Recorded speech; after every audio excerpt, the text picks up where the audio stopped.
la charla, así que la voy a estar grabando y ustedes si la quieren grabar, grábenla tranquilos porque creo que hay un grupo que está en neonatología, así que la vamos a grabar y después la charla la van a tener disponible en la página web de la clínica nuestra, de la clínica C, y seguramente también la cuelguen en EVA o en YouTube, algo de eso. ¿Tá? Después les avisan a los delegados dónde va a quedar grabada. Yo ya estoy grabando la charla esta. Bueno, empiezo de nuevo. Mi nombre es Fabián Profe, Rodríguez. ¿Sí? te puedo ¿Alguien? hacer una consulta, capaz que no tenés idea, Dale. pero el teórico anterior había quedado sin dar, era prevención del cáncer genitomamario. ¿Sabés si se pasará para otra fecha o...? Mira, no sabía nada, pero quédate tranquilo de que ahora después hablo con el profesor Sosa y creo que la charla esa la tenía que dar Joel Laufer. Creo Sí, que, sí. mira, el padre está enfermo y entonces tuvieron que ir a Estados Unidos a hacer una interconsulta, muy probablemente se haya suspendido por eso.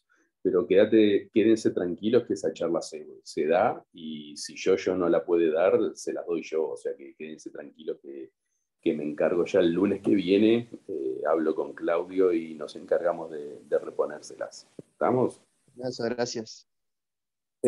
Acuérdense de apagar los micrófonos, así no se genera problema. Bueno, les repito, mi nombre es Fabián Rodríguez, soy profesor agregado de la Clínica C y, y bueno, me pidieron que diera una charla sobre interrupción voluntaria del embarazo. ¿Tá? Que eso es un tema que es interesantísimo. ¿Tá? Ustedes tienen que saber de que es un tema que cada uno de nosotros y la sociedad en conjunto como que tiene posturas, o sea, posturas filosóficas, religiosas, morales, etcétera, etcétera, con respecto al tema de la interrupción voluntaria del embarazo.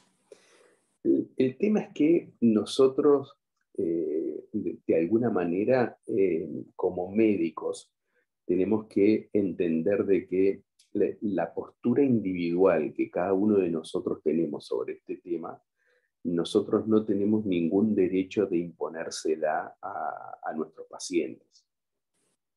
Entonces, más allá de la postura, le repito, filosófica, religiosa, moral, etcétera, etcétera, porque este es un tema que es interesantísimo de debatir. O sea, pero más allá de la postura individual que nosotros tenemos como ciudadanos, o sea, como que nosotros acá tenemos que entender de que tenemos un papel de médico. Y esta charla fundamentalmente yo se la voy a dar desde el punto de vista de médico, independientemente de las posturas que podamos llegar a tener sobre el tema. Y ustedes les repito que como médicos tienen que entender de que la sociedad nos ha capacitado para tener un tipo de conocimiento que en realidad le pertenece a la gente. O sea, nosotros estamos para ayudar a la gente. Después, la sociedad tiene otros instrumentos legales, judiciales, la policía, etcétera, etcétera, que tienen otro tipo de roles. Nosotros el rol que tenemos es de ayudar a la gente. Y les repito, para ayudar a la gente no está bien, o por lo menos no se cree que es lo correcto, que tratar de imponer los prejuicios morales o las posiciones filosóficas, ¿viste? Sobre nuestros pacientes. Nosotros tenemos que respetar la opinión del paciente. Entonces esa es la primera postura interesante que, que pone arriba de la mesa este tema. ¿Tá? Y lo que nosotros de alguna manera les solicitamos a ustedes es que traten de entender de que en esta postura lo que tenemos que hacer es fundamentalmente, cuando estamos con la túnica blanca puesta, es actuar como médicos. Y desde el punto de vista médicos, nosotros no tenemos el derecho ni la posibilidad de juzgar posturas morales o filosóficas o religiosas de otra gente. ¿Tá? Lo que tenemos que hacer es respetar la opinión que tiene el paciente que tenemos delante de nosotros. Les voy a poner un ejemplo para que lo puedan entender, un ejemplo medio disparatado. ¿Tá? O sea, imagínense ustedes que dentro de 3 o 4 años ustedes se reciben de médicos, están de repente en una puerta y de repente viene un ladrón o un violador, ¿viste? Y viene, por ejemplo, con una herida de bala y ustedes lo tienen que atender. O sea, como que ustedes tienen que hacer lo máximo para la atención de ese paciente, para tratar de curarlo y resolverle el problema médico que tiene. Después, posteriormente, la justicia se encargará de juzgarlo y hay otros estamentos en la sociedad que están dedicados al tema de la justicia o de ver qué tipo de consecuencia tiene las acciones que ha llevado esa persona. Pero nosotros tenemos el deber de atenderlo de la mejor manera y tratar de hacerlo mejor por ese paciente, independientemente de quién sea, qué es lo que haya hecho, qué es lo que piense o qué es lo que está haciendo. Entonces, esa es la postura, o sea, no quiero que se confundan, no estoy comparando a un paciente que viene por una interrupción voluntaria del embarazo con un ladrón o con un violador. Estoy poniendo un ejemplo disparatado para que ustedes me comprendan lo que nosotros queremos pedirles. ¿Tá? Y les repito, que ustedes siempre hagan lo mejor y lo máximo por cada uno de nuestros pacientes. Después va a estar el tema de la objeción de la conciencia, que la objeción de la conciencia es algo que está, viste, que se permite, que está de alguna manera como que reservada por el sindicato médico y por la ley y por la medicina legal, y es totalmente respetable. Entonces, como que una persona que de repente quiera declarar objeción de conciencia con este tema específico, ¿tá? Con la interrupción voluntaria del embarazo, por supuesto que se le va a respetar.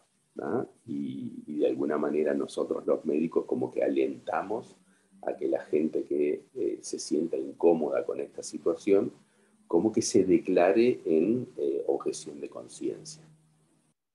¿Qué es la objeción de conciencia? O sea, como que, bueno, ustedes tienen que declarar que por problemas filosóficos, médicos, religiosos, morales, etcétera, etcétera, como que quieren de alguna manera abstenerse de atender a los pacientes que estén vinculados a la interrupción voluntaria del embarazo. Ojo, o sea, de alguna manera ustedes tienen que primero hacer una declaración y tienen que justificar, o sea, la objeción de conciencia en el lugar donde ustedes están trabajando. Y de alguna manera se va a evaluar si los motivos de la objeción de conciencia son de recibo. Como este tema es tan discutible, o sea, como que se abre un espacio de objeción de conciencia, que les repito que tiene que ser razonable y lógico. Por ejemplo, nosotros no podemos implicar o acudir a una objeción de conciencia, por ejemplo, con una persona que sea, que sea pelirroja. O sea, no podemos decir, yo voy a hacer una objeción de conciencia contra los hinchas de Peñarol, por ejemplo, y no lo voy a atender. O sea, como que tiene que haber una razonabilidad y de alguna manera una declaración que tiene que ser aceptada para poder acudirse a la objeción de conciencia. O sea, no es algo que uno deliberadamente puede acudirse a ello por cualquier tema. Ahora, la sociedad, de alguna manera, como que respeta en este tema, como es tan delicado y de alguna manera tan debatible, respeta la objeción de conciencia. Entonces, cuando alguien quiere acudir a objeción de conciencia por este tema en particular, tiene que declararlo, justificarlo y de alguna manera se va a ver si se acepta o no, cuáles son las condicionantes por las cuales uno se acude a la objeción de conciencia. Pero bueno, esto era un poco como introducción de la charla, porque les repito, me parece que es un tema que es fascinante y desde el punto de vista médico es un tema que es muy interesante y también desde el punto de vista filosófico, religioso, etcétera, etcétera. Pero bueno, la charla es media acotada, simplemente les quería poner esto como introducción, ¿viste? Y bueno, lo podemos charlar ahora después cuando termine la exposición, si quieren profundizar en alguno de estos temas, estoy totalmente abierto a hacerlo, y si después me quieren parar en la clínica cualquier día, ¿viste? Y lo charlamos, ¿viste? Como que tampoco tengo ninguna objeción porque es un tema que me encanta. Bueno, voy a empezar a compartir pantalla.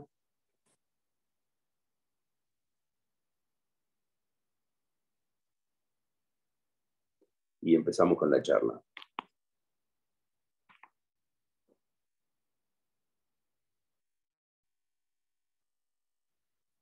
Bueno, chicos, ¿están viendo la diapo? Sí, se ve, se ve. Se ve bien, sí. Dale, bárbaro. Bárbaro. Bueno, como ustedes saben, en el año 2012 se promulgó una ley, que es la ley esta, 18.987, que es la Ley de Salud Sexual y Reproductiva, por lo cual, de alguna manera, lo que se legisló en nuestro país es que la interrupción voluntaria del embarazo no será penalizada para el caso que la mujer cumpla con los requisitos establecidos por la ley. Quiero que sepan que anterior al año 2012 existía una ley, pero una ley que de alguna manera no funcionaba adecuadamente. Y en aquella época, entre el año 2010 y el 2012, quiero que sepan que la principal causa de muerte materna que existía en Uruguay era las consecuencias del aborto en condiciones de riesgo. Entonces, desde el punto de vista médico, fundamentalmente, acompañado por la sociedad civil, ¿tá? O sea, de alguna manera nosotros planteamos que era totalmente como que injusto, de alguna manera, que hubiera gente que se muriera por acceder en condiciones no controladas bajo el punto de vista médico, o sea, al aborto, y de esa manera tenía consecuencias en su salud que muchas veces terminaba en la muerte materna. Entonces, desde el punto de vista médico, o sea, como que este era un problema grave de salud, o sea, un problema grave de salud pública, porque les repito, esta era la principal causa de muerte materna que existía en Uruguay. Entonces, de alguna manera, bueno, se trató de encontrar una solución para este tipo de problema, que les repito, es una solución muy debatida, pero que de alguna manera, desde el punto de vista médico, resolvió el problema que teníamos nosotros, y era que las mujeres se nos morían por querer practicarse un aborto en condiciones de riesgo.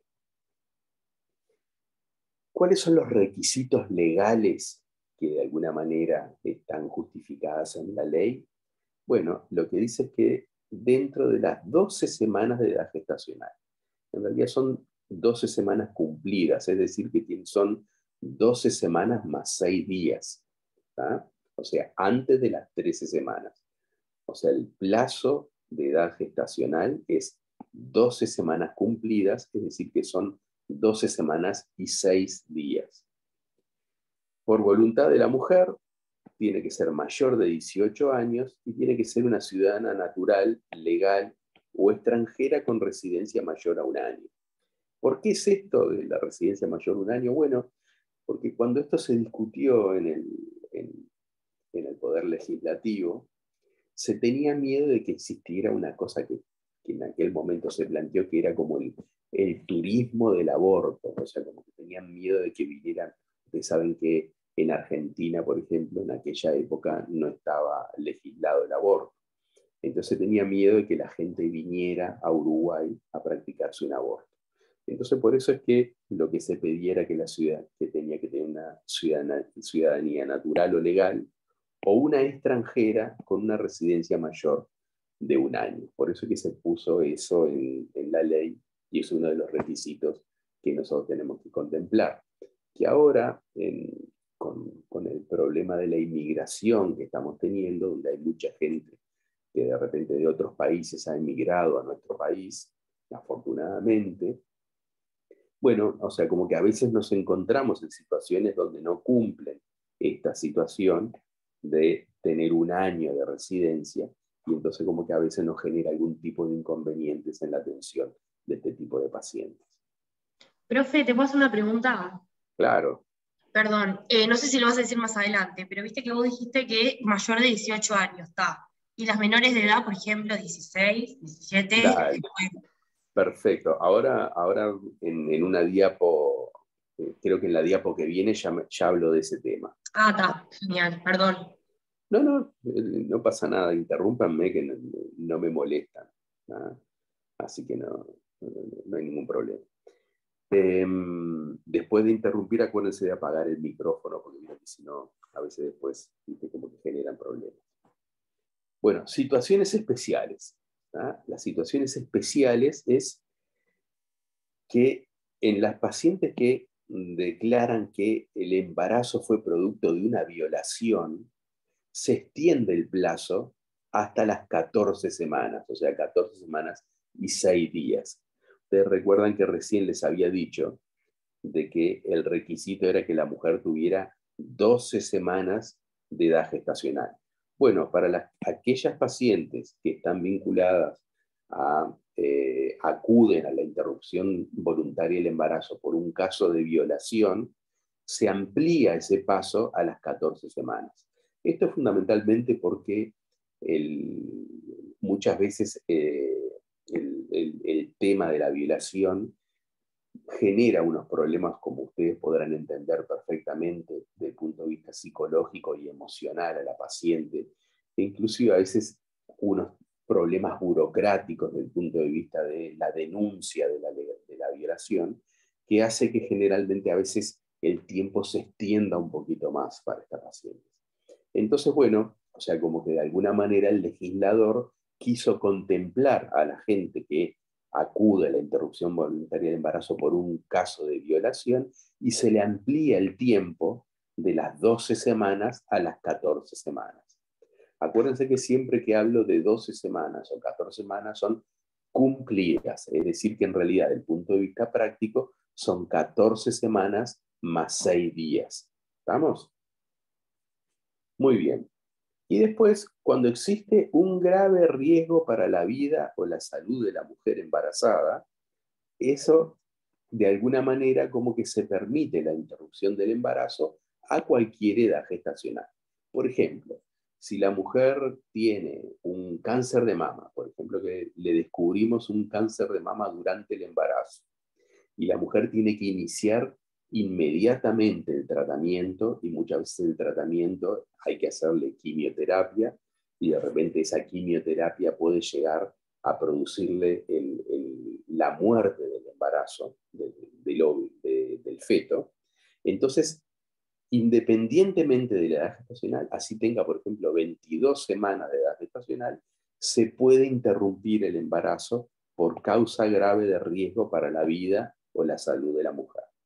Por ejemplo, esto muchas veces lo practicamos, ¿verdad? Cuando nosotros interrumpimos un embarazo iatrogénicamente, por ejemplo, imagínense una paciente que tiene un embarazo de 34 semanas y tiene una preeclampsia severa. Bueno, nosotros ahí de repente interrumpimos el embarazo por causa grave de riesgo para la vida o salud de la mujer. Lo que pasa es que evidentemente a las 34 semanas ese recién nacido va a tener sobrevida y muy probablemente va a vivir sin ningún tipo de problema. Pero nosotros ahí interrumpimos el embarazo iatrogénicamente por causa de salud de la mujer embarazada. O sea, no nos estamos preocupando por el recién nacido. O sea, independientemente de la edad gestacional, si la preeclampsia severa se produce a las 22 semanas de edad gestacional, donde muy probablemente ese recién nacido vaya a fallecer, bueno, nosotros por preservar la salud de la mujer, interrumpimos el embarazo y eso lo hacemos independientemente de la edad gestacional. Entonces, en los casos de violación se extiende hasta las 14 semanas y 6 días, y si existe una causa que pueda llegar a producir que la prolongación del embarazo pueda generar un riesgo para la vida o la salud de la mujer, entonces se puede interrumpir el embarazo independientemente de la edad gestacional. Y por supuesto que en los casos que el recién nacido tenga sobrevida, obviamente que los neonatólogos van a hacer todo lo posible para que ese recién nacido nazca de la mejor manera posible. Por ejemplo, un accidente de tránsito, un herido de bala. De repente hay que interrumpir el embarazo porque si no, la mujer se nos puede llegar a morir. Y entonces, independientemente de la edad gestacional, podemos interrumpir el embarazo. Y acá venimos a otras situaciones especiales, que es, como decía la compañera, ¿qué pasa con las menores de 18 años? Bueno, ustedes vieron bien que la ley es bien clara que dice para mayores de 18 años. Ahora, ¿qué es lo que pasa? Para los menores de 18 años y también para el tema de la incapacidad mental, lo que se utiliza es un término que se llama de autonomía progresiva. Lo repito, autonomía progresiva. Eso quiere decir que se evalúa en la segunda consulta, como vamos a ver y les voy a explicar más adelante, con el personal fundamentalmente de psicología médica que se atiende en la segunda consulta, y se evalúa si esa paciente es capaz de consentir con autonomía. Entonces, en estos casos de que, por ejemplo, una chiquilina de 15 años que quedó embarazada y que acude a una consulta para la interrupción voluntaria del embarazo, y de repente acude sola, inclusive muchas veces sin los padres, por ejemplo. Muchas veces nos pasa que concurren con una amiga. ¿Ah? Y bueno, en la consulta se evalúa si esa paciente tiene la madurez necesaria como para poder comprender las consecuencias de su decisión. Y que generalmente es lo que sucede, porque habitualmente y afortunadamente cada vez más, ¿viste? Como que los chicos a menor edad pueden llegar a tener un discernimiento para lograr la autonomía, ¿viste? Como que adecuada. Entonces, en estos casos, cuando estamos ante una paciente que sea menor de edad, independientemente de la opinión de los padres, a veces, por ejemplo, nos pasa de que viene la chiquilina adolescente, por ejemplo, imagínense 14 años de edad, 15 años de edad, 16 años de edad, que concurre, y a veces concurre con los padres, y a veces los padres tienen una opinión contraria a la de la paciente. Por ejemplo, nos pasa de las dos maneras, que la chica quiera interrumpir el embarazo y los padres, por ejemplo, no quieran, o que pase al revés, que la chica quiera continuar con el embarazo y los padres la traen porque quieren que interrumpa el embarazo. Bueno, ahí se evalúa, les repito, y siempre se le da prioridad a la opinión del paciente, independientemente de lo que los padres o la pareja o los familiares o los amigos quieran.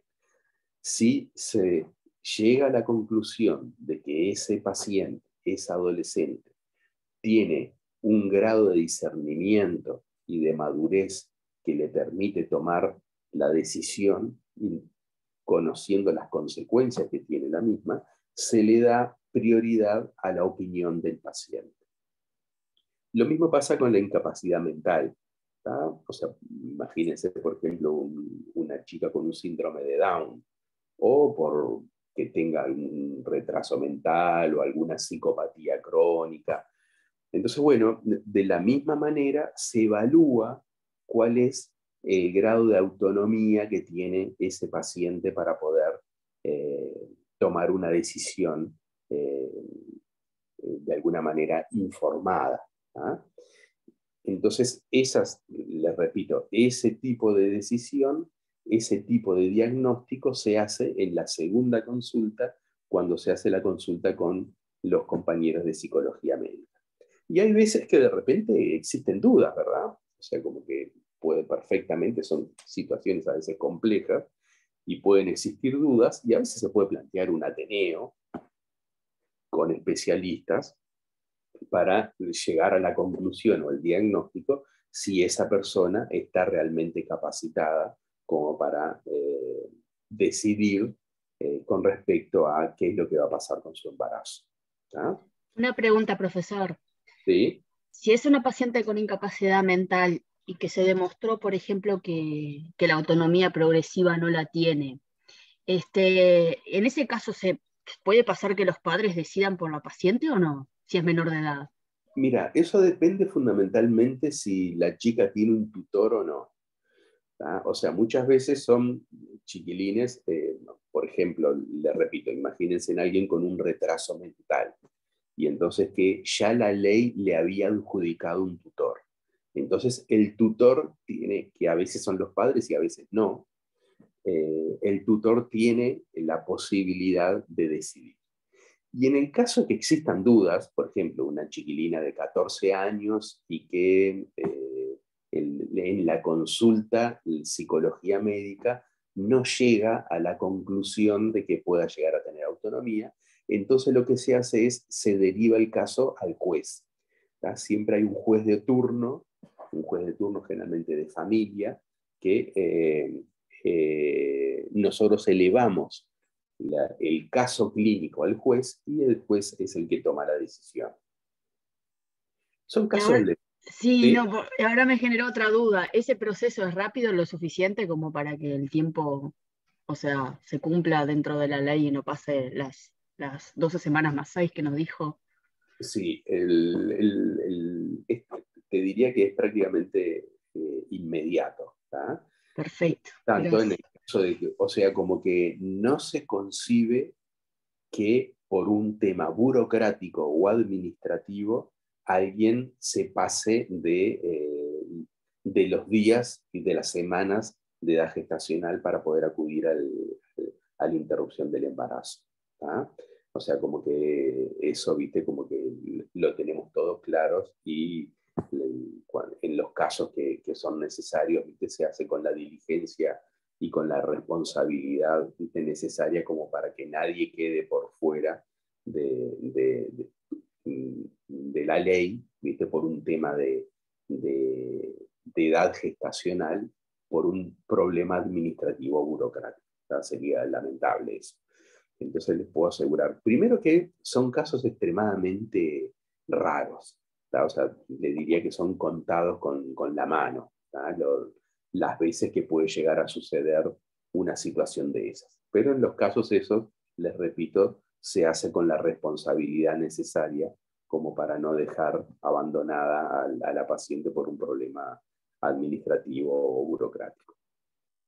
¿Ah? Profe, ¿Sí? ¿recordás en qué instrumento legal está reglamentado estas situaciones especiales? Sí, está en la ley, en la propia ley. En En la la ley, propia ley 18.000 esa que, bien, bien. exactamente, en la propia Buenas. ley. Inclusive después ustedes entran en EVA. Yo ahora justo traté antes de empezar la charla, traté de entrar en EVA y está colgada EVA, porque si no les iba a mostrar. De repente, si me acuerdan, al final de la charla trato de entrar de nuevo. Pero entran en EVA y entran en la solapa de primer nivel de atención. Y ahí yo les puse en material ahí van a ver que hay un montón de solapas dentro del primer nivel de atención y hay una que es material de apoyo y el material de apoyo está el link para la ley y también el link para los formularios que utilizamos en la interrupción voluntaria del embarazo. Eso háganlo después, ¿viste? Porque ahora les repito, tuve problemas para ingresar porque si no les mostraba dónde era, ¿viste? Y ahí tienen el link para la ley para poder acceder a ella. ¿Tá? Y la reglamentación de la ley, porque está la ley y después la reglamentación que hizo el Ministerio de Salud Pública para la regulación de la ley. ¿Tá? Esas dos cosas están, ¿viste? En la solapa de primer nivel de atención. Bueno, y la tercera situación especial es cuando exista una malformación del feto incompatible con la vida extrauterina. Por ejemplo, hay algunas malformaciones o cromosomopatías. Ustedes saben que las cromosomopatías más frecuentes en la especie humana son la trisomía 13, 18 y 21. La trisomía 13 es el síndrome de Down, ¿verdad? La trisomía 18 es el síndrome de Patot y la trisomía 21 es el síndrome de Down, trisomía 13 es el síndrome de Edwards y trisomía 18 es el síndrome de Patot. Bueno, el síndrome de Edwards y el síndrome de Patot ¿viste? Son incompatibles con la vida extrauterina, es decir, son fetitos que fallecen durante la evolución del embarazo, provocando un óbito fetal, o fallecen al nacimiento, o sea, después de que nacen, rápidamente fallecen. Bueno, cuando existe algún tipo de problema de eso, o por ejemplo es un feto acárdico, o sea, que no tiene corazón, o un feto anencéfalo, un feto que no tiene cerebro, o un feto con una genesia renal bilateral, es decir, que no tiene riñones, que son fetos que van a fallecer después de apenas nacen. Bueno, en ese caso, independientemente de la edad gestacional, también se permite la interrupción del embarazo. ¿Nada? O sea, afortunadamente ahora con las ecografías y con el control del embarazo, podemos hacer diagnósticos de este tipo de afecciones durante el embarazo. ¿Está? Por ejemplo, generalmente en la ecografía estructural de las 20 semanas. Entonces, en la ecografía estructural de las 20 semanas, se detecta que el feto tiene una genesia renal bilateral, o sea, no tiene riñones. ¿Tá? El fetito ese, por lo cual después del nacimiento va a fallecer porque no se pueden hacer diálisis renales a los recién nacidos, no existe la tecnología para poderla hacerla eficientemente, entonces fallecen esos recién nacidos. Bueno, en el caso que la madre solicite la interrupción del embarazo, independientemente de la edad gestacional, así sean 22 semanas de edad gestacional, por ejemplo, bueno, se permite la interrupción del embarazo. ¿Tá? O sea, sería una cuestión como que morbosa realmente someter a esa mujer que continúe con el embarazo cuando sabe que va a fallecer apenas nace. ¿Tá? Entonces, en los casos que esa madre lo solicite, porque acuérdense que la ley del IVE no es una ley obligatoria, ¿tá? O sea, como que simplemente le permite a la gente que quiera acudirse a ella poder, ¿viste?, encontrar un espacio médico para resolver su problema. Pero esa mujer, por ejemplo, que tiene un feto anencéfalo, si no quiere interrumpir el embarazo y quiere continuar con el embarazo, por supuesto que puede continuar, ¿tá? Que también sucede muchas veces. Entonces, como que simplemente aquella mujer que desee acudirse a interrupción del embarazo, bueno, cuando tiene un feto incompatible con la vida extrauterina, puede interrumpir voluntariamente el embarazo independientemente de la edad gestacional. Bueno, muy bien. Este es el formulario que el Ministerio de Salud Pública nos pide que utilicemos cuando tenemos una paciente que quiere acudirse a una interrupción voluntaria del embarazo. Les repito, en la página del Ministerio de Salud Pública lo pueden bajar, este formulario, y en la solapa de primer nivel de atención en EVA, en material de apoyo, ahí les puse un link para poder bajarlo para que ustedes lo tengan y lo puedan ver y lo puedan estudiar y entenderlo mejor. Igual ahora lo vamos a tratar de examinar de la mejor manera posible. ¿Sí? Bueno, ustedes saben muy bien que la ley lo que nos dice que la interrupción voluntaria del embarazo necesita de por lo menos 4 consultas médicas. ¿Tá? Las 3 primeras consultas son previas a la interrupción del embarazo y la 4ª consulta es posterior a haber realizado la interrupción del embarazo. En la primera consulta, lo interesante es que la ley nos dice que es ante médico de cualquier disciplina en un prestador integral de salud. Médico de cualquier disciplina, es decir que ustedes, independientemente de la especialidad que hagan, o independiente de que escojan no hacer ningún tipo de especialidad, por ser médico general, ya pueden realizar la primera consulta. Por eso es tan importante, creo que esta clase, ¿tá? Porque ustedes, cuando se reciban de médicos, ya por ser médicos generales, pueden realizar esta primera consulta a pacientes con interrupción voluntaria del embarazo. Entonces, ¿qué es lo que van a hacer en esa primera consulta? Bueno, van a recopilar primero la expresión verbal de voluntad de la mujer, es decir, que esto tiene que ser un acto voluntario de la mujer. Les repito, o sea, no puede ser traída por otra persona, acompañada o de alguna manera amedrentada por otra persona. ¿tá? O sea, que la paciente con su discernimiento, por su propia voluntad, acude al personal de salud para recibir información vinculada a la interrupción voluntaria del embarazo. Entonces, esta expresión verbal de la voluntad de la mujer, ustedes la tienen que recabar. Como decía la ley, tienen que cotejar de que sea una ciudadana natural o legal, o que sea extranjera, que todavía no tenga la ciudadanía natural o legal, pero con una residencia mayor de 1 año en el país. La edad gestacional tienen que verificar por ecografía que tenga 12 semanas cumplidas, o sea, menos de 12 semanas y 6 días, y tienen que entender que el procedimiento de estas 3 consultas previas a la interrupción del embarazo puede llevar más o menos de 5 a 6 días.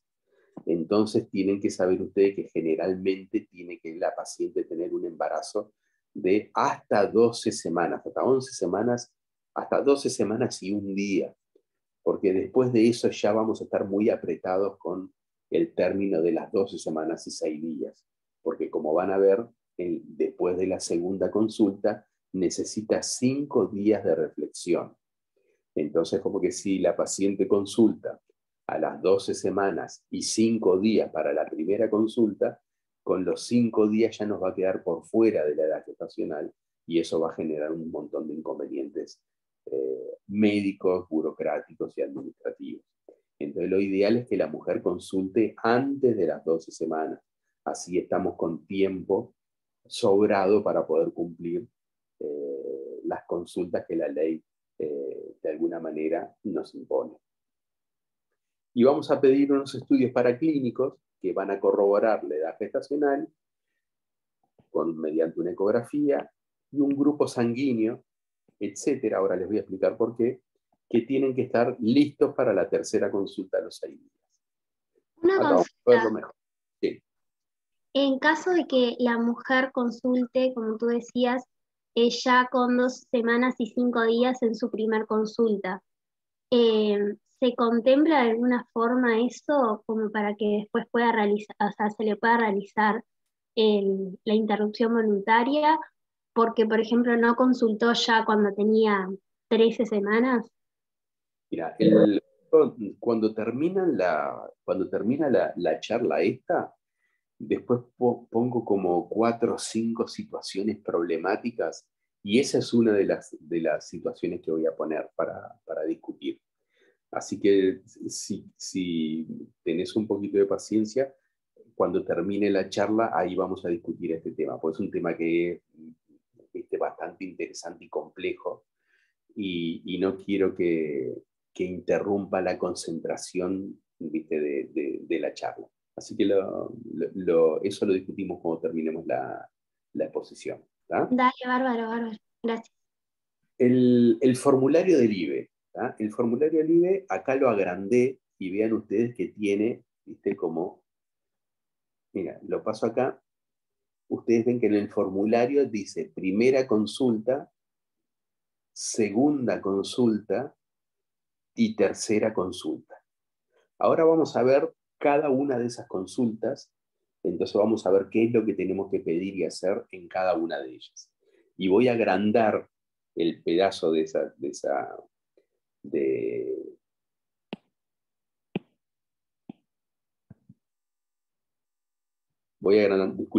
voy a agrandar el pedacito del formulario para poder ver cada uno de los ítems que tenemos que ir llenando. ¿tá? Acá vamos a ver qué es la primera consulta. ¿tá? Y en la primera consulta, en el formulario, vean que hay que poner el sello del prestador de salud, por ejemplo, el lugar donde ustedes están trabajando, por ejemplo, Policlínica de Los Ángeles, de ACE, ¿tá? Decimos el lugar donde estamos, o por ejemplo, Hospital Pereira Rosell, o Hospital Británico, o donde ustedes se encuentren. La cédula de identidad de la mujer, vean que es un formulario anónimo, no está el nombre de la mujer, sino que solamente se pone la cédula de la mujer. Esto es fundamentalmente desde el punto de vista estadístico y para después, ¿viste? Como poder llegar, ¿viste? A encontrar, ¿viste? Como que este formulario. En el médico sí hay que poner el nombre y el número de caja de jubilaciones profesionales, la fecha de realizada la consulta, la edad de la mujer y vieron los requisitos esos legales que habíamos hablado. ¿Tá? La edad gestacional estimada por fecha de última menstruación. Acá tenemos que poner, por ejemplo, 9 semanas más 5 días por fecha de última menstruación. ¿Tá?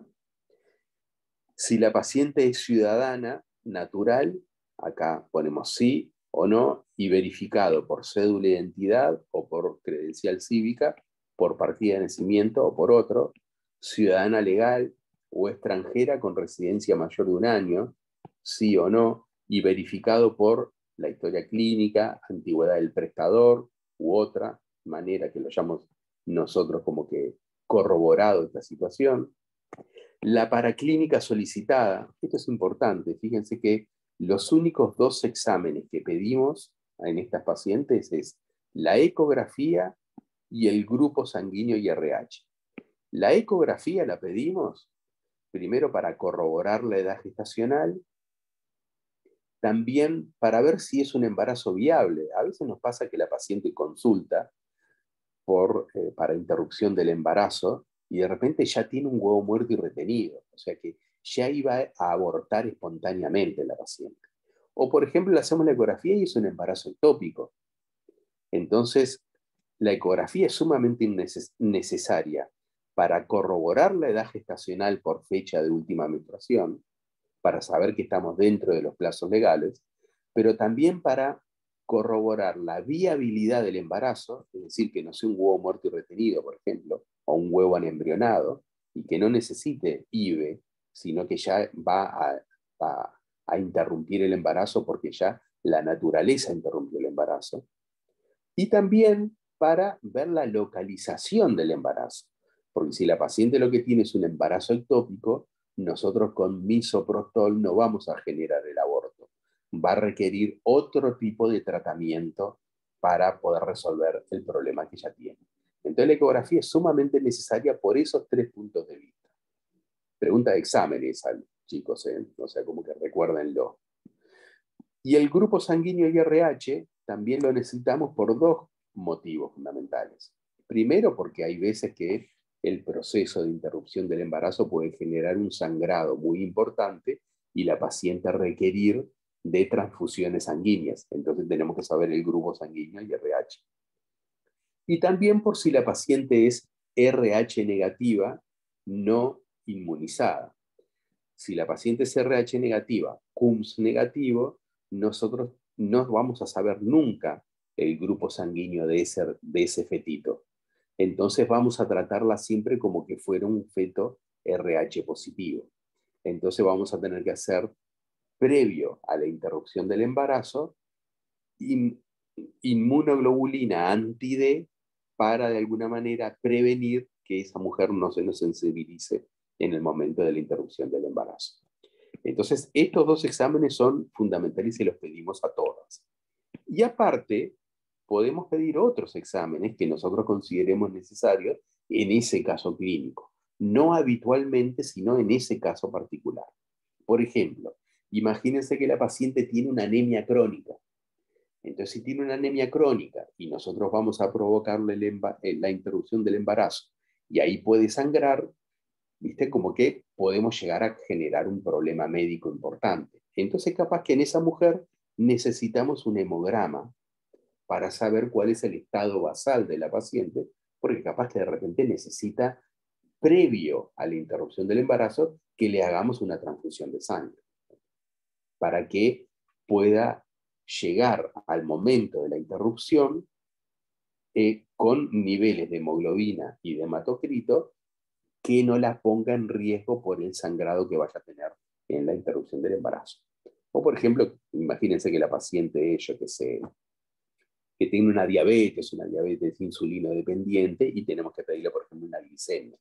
Bueno, entonces, el concepto que ustedes tienen que saber es que independientemente de estos dos exámenes, grupo IRH y ecografía, que esto se lo pedimos absolutamente a todas las pacientes, en el caso que nosotros consideremos que hay que pedir algún otro examen paraclínico previa a la interrupción del embarazo, la podemos pedir. Entonces, por ejemplo, en este caso de esta paciente, imagínense una paciente que tiene una anemia crónica, entonces nosotros de repente podemos decir, bueno, le voy a pedir un hemograma completo, un metabolismo del hierro.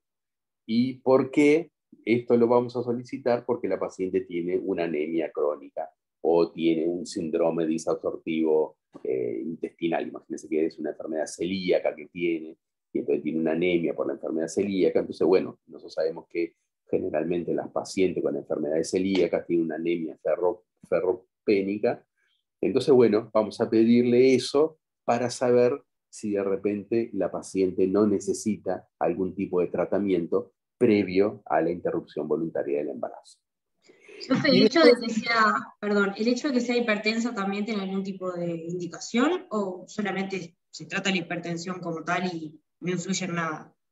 Mira, en el caso que vos necesites pedir un examen para llevar a la mujer a la interrupción del embarazo en las mejores condiciones posibles, por ejemplo, imagínate que es una hipertensa crónica.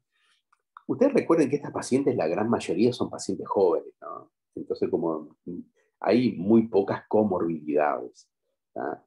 Pero en el caso que vos de repente tengas una paciente que tenga una hipertensión severa, crónica, y quieras pedir un electrocardiograma, una consulta con cardiólogo y de repente un ecocardiograma, siempre y cuando todas esas medidas no te lleven a que se pase de la edad gestacional, o sea, tú la podés pedir sin ningún tipo de problema. ¿Tá? Genial. Son, les repito, casos muy poco frecuentes, porque la enorme mayoría son pacientes jóvenes y al ser pacientes jóvenes no tienen comorbilidades muy complejas ni muy severas. Pero el concepto que quiero que ustedes mantengan es que en el caso de que tengan que pedir algún tipo de examen paraclínico, lo pueden pedir independientemente de estos dos que son los obligatorios. Y siempre, generalmente, como hay veces que solicitar una ecografía, por ejemplo, en algún prestador puede llevar mucho tiempo, las pacientes que están dentro del círculo de interrupción voluntaria del embarazo, generalmente tienen prioridad para acceder a los exámenes paraclínicos y a las interconsultas. De tal manera se considera como una especie de una urgencia médica. Entonces, los exámenes se gestionan mucho más rápido que lo habitual para que la paciente no se nos vaya de los plazos de edad gestacional. Y después, fíjense que hay que hacer la cita con el equipo interdisciplinario para la segunda consulta, ofrecida para el día tanto, hora tanto, aceptada para el día tanto, hora tanto, firma de la usuaria, firma del médico y cualquier tipo de observación de situaciones particulares. Por ejemplo, paciente que dudamos de la autonomía o paciente menor de edad, ¿viste? Bueno, lo dejamos acá consignado bien claro en las observaciones, o paciente con una anemia crónica, ¿viste? Cualquier cosa que nosotros consideremos que es importante, o paciente que relata que se encuentra en situación de violación. ¿Ah? Entonces, bueno, cualquier cosa particular, acá tenemos un espacio para, de alguna manera, dejarlo consignado. Una pregunta, profe. Equipo multidisciplinario sería el ginecólogo, asistente social, psicólogo y algún otro más. Ahora vamos a eso. Segunda consulta. ¿Tá? Ya hicimos la primera consulta, que les repito, que puede ser un médico general, un médico de familia, un médico rural, no tiene que ser un ginecólogo, sino que cualquier médico, o sea que un médico general, puede realizar la primera consulta. ¿Tá? La segunda consulta, bueno, esta es la consulta de asesoramiento, ¿tá? Que les repito, nosotros en la primera consulta ya le dejamos consignado cuál va a ser la segunda consulta que va a tener. Ya le dejamos, ya queda agendada la paciente para la segunda consulta. Y créanme que esto funciona generalmente extremadamente rápido. Tanto la primera consulta generalmente se da en la primera semana posterior a la solicitud de la misma, y la segunda consulta también. ¿tá? O sea, como que se hace extremadamente rápido este procedimiento. Muy bien, y acá lo que va a hacer es, se le va a dar el apoyo psicosocial para que la mujer tenga toda la información necesaria para poder tomar una decisión consciente y responsable. ¿tá? Esta consulta se hace con 3 profesionales, y esta sí, tiene que ser un ginecólogo, alguien del área social y alguien del área de la salud mental. Generalmente es un asistente social y generalmente es un psicólogo. ¿tá? Entonces, un ginecólogo, alguien del área social y alguien de salud mental. Lo ideal es que los 3 estén juntos en la consulta, pero en los casos donde esto no se pueda realizar en una sola consulta, se pueden hacer en consultas separadas. ¿tá? Esto es fundamentalmente porque en el interior, de repente, imagínense ustedes, policlínicas rurales, que no siempre hay un ginecólogo todos los días, o hay un asistente social todos los días, o hay un psicólogo todos los días. Entonces, de repente, reunir a los 3 en un mismo día para una consulta a veces es complejo. Entonces, si bien eso es lo ideal, que estén los 3 presentes, y es como se hace en la mayoría de las veces, se deja libre que en el caso de que no se puedan reunir los 3 en una sola consulta, se pueden hacer en días o horas separadas. Y lo que hacen es, realizan un asesoramiento y brindan toda la información necesaria para poder dar un lapso de reflexión que no tiene que ser menor a 5 días. ¿tá? Este es el tema que genera cierto grado de complejidad y que fue muy discutido a nivel del Poder Legislativo. ¿tá? O sea, si era realmente necesario, porque créanme que muchas veces las mujeres cuando vienen en esta situación, en situación de interrupción de embarazo no deseado, con la intención de interrumpir el embarazo, lo hacen con cierto grado, una carga emocional y psicológica muy especial, y a veces con una situación de desesperación, ¿verdad? Sí, disculpen, con cierto grado de desesperación y una situación anímica muy especial, que esos 5 días de espera a veces como que le resultan extremadamente incómodos. Y también lo mismo pasa cuando estamos con una paciente que tiene más de 12 semanas de edad gestacional, y a veces con esos 5 días se pasa de la edad gestacional que le permite interrumpir el embarazo, y entonces genera una situación que muchas veces tiene velos dramáticos, ¿verdad?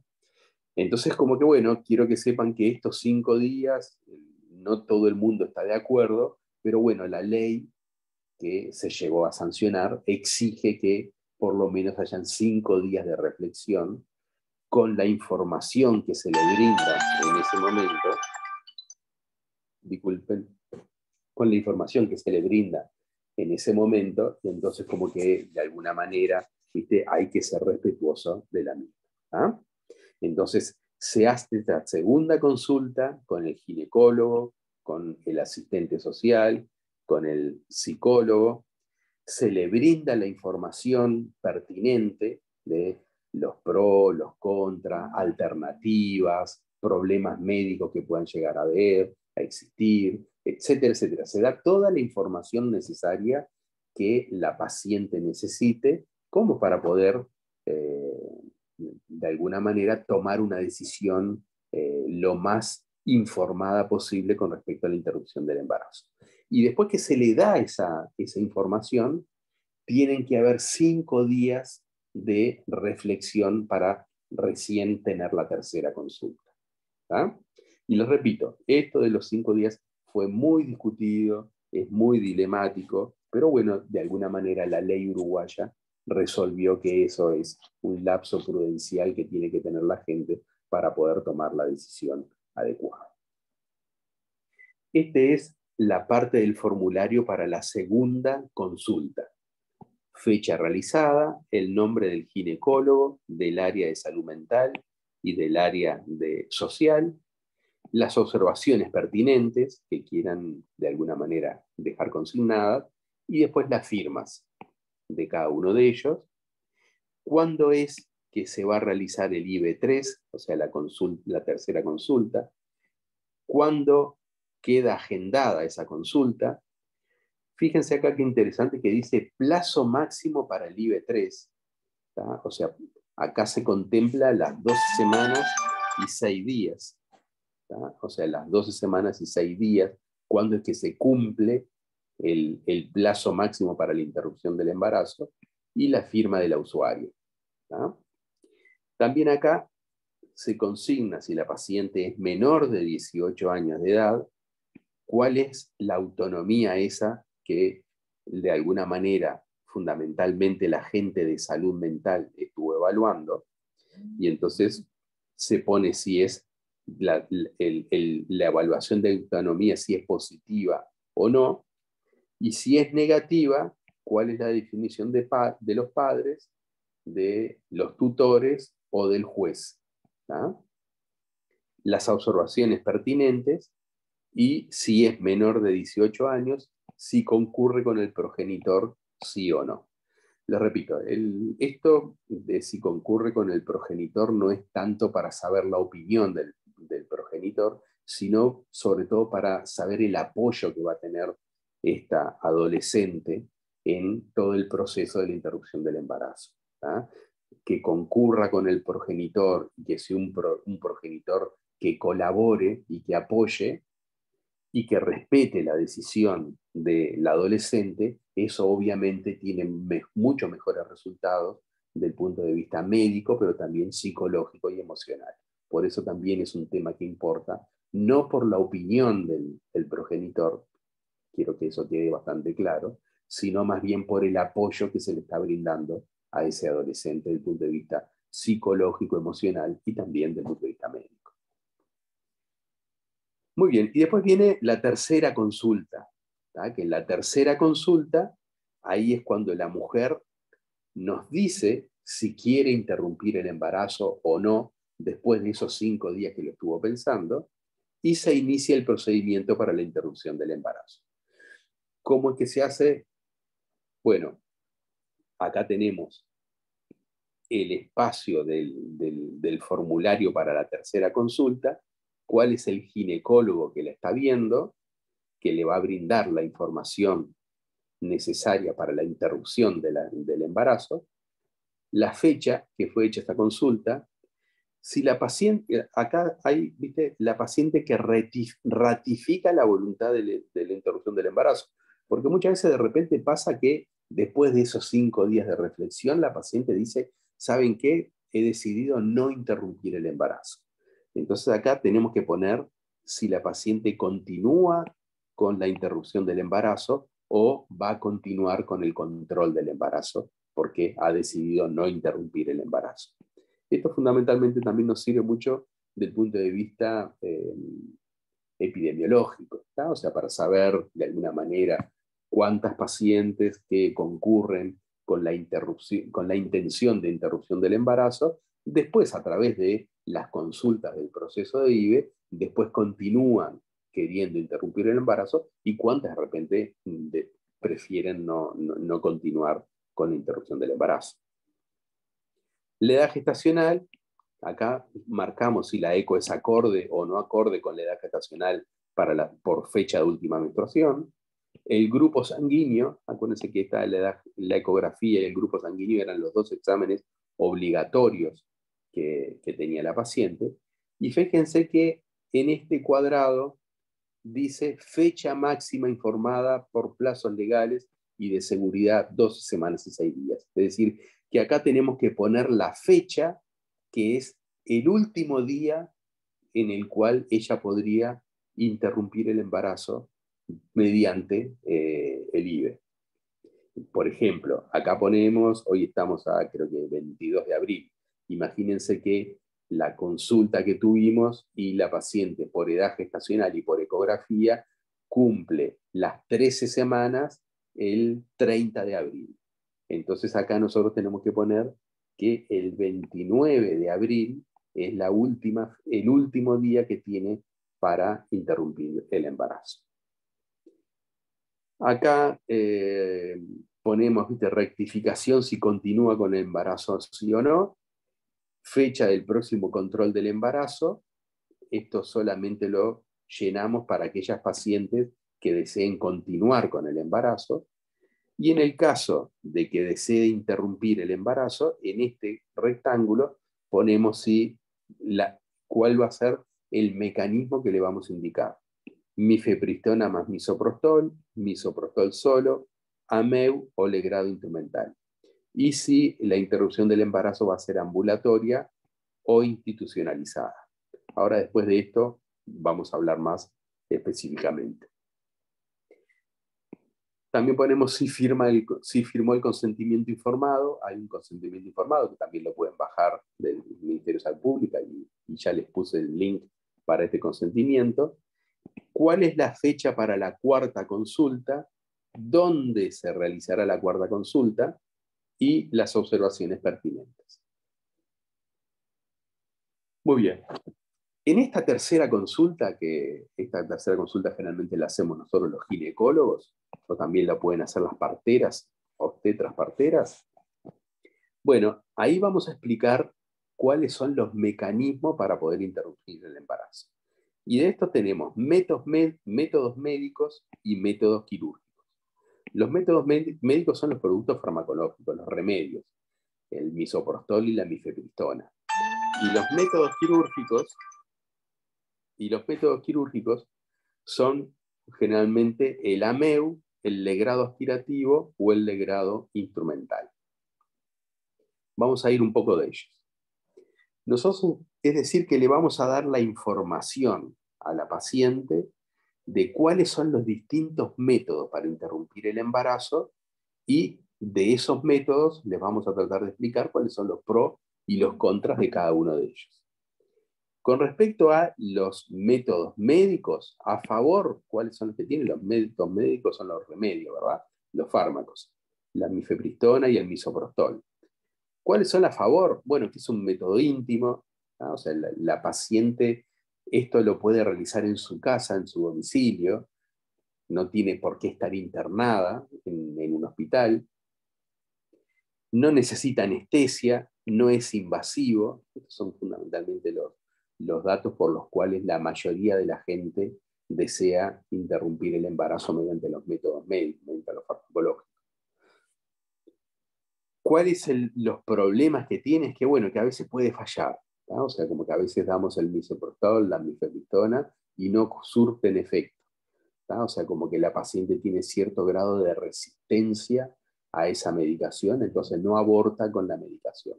Son pocos casos, generalmente un 10%, no mucho más de eso, pero tenemos que brindar esa información, tenemos que decirle que a veces indicamos la medicación, la paciente hace todo correctamente, pero no se interrumpe el embarazo. Entonces hay que pasar a un método quirúrgico. Sí. ¿Puedes repetir los fármacos? Ahora después ya los vemos. Dale, gracias. ¿Cuáles son los problemas del punto de vista médico? ¿Cuál es lo que tiene en contra? Que bueno, puede fallar.